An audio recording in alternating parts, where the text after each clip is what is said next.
চা বাগানের সৌন্দর্যে মুগ্ধ সবাই। এর নয়নাভিরাম দৃশ্য সকলকেই আকর্ষণ করে। শুভ দুপুর, আশা করি সবাই ভালো আছেন। আমি আছি আলহামদুলিল্লাহ। ছোট্ট একটা ব্লগ ভিডিও নিয়ে আপনাদের মাঝে হাজির হলাম।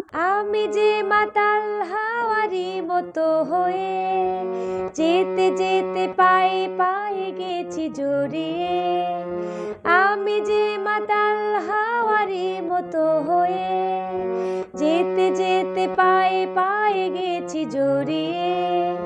কি করি ভেবে যে মরি বলবে কি লোকে, বন্ধ করেছে আমাকে ওই দুটি চোখে।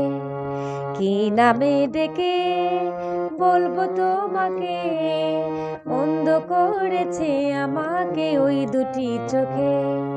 কি নামে ডেকে বলবো তোমাকে, বন্ধ করেছে আমাকে ওই দুটি চোখে।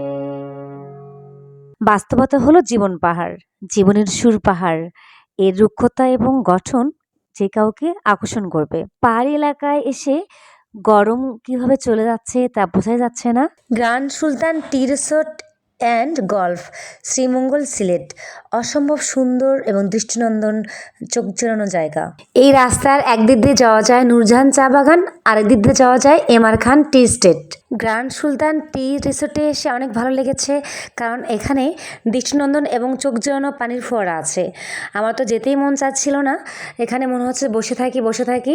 অনেকক্ষণ এই পানির ফোয়ারা দিয়ে তাকিয়েছিলাম এবং মাথায় ঘুরতেছিল অসংখ্য কবিতা। তারপর ঘুরতে ঘুরতে আমরা চলে আসলাম বাংলাদেশ চা গবেষণা ইনস্টিটিউটে।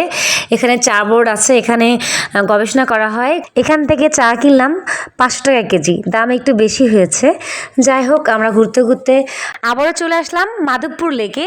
এখানে পানির সুন্দর দৃশ্য দেখা যায়, আর একজন বংশীবাদক ভাইয়ার অসাধারণ বাঁশির সুর শুনতে এলাম।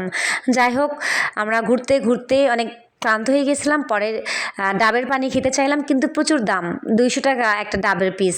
যাই হোক, পরে ওখানে লেবু দিয়ে শরবত পাওয়া যায়, আমরা সবাই খেয়ে নিলাম। সিলেট শহরের সৌন্দর্যের কথা বলে শেষ করা যাবে না।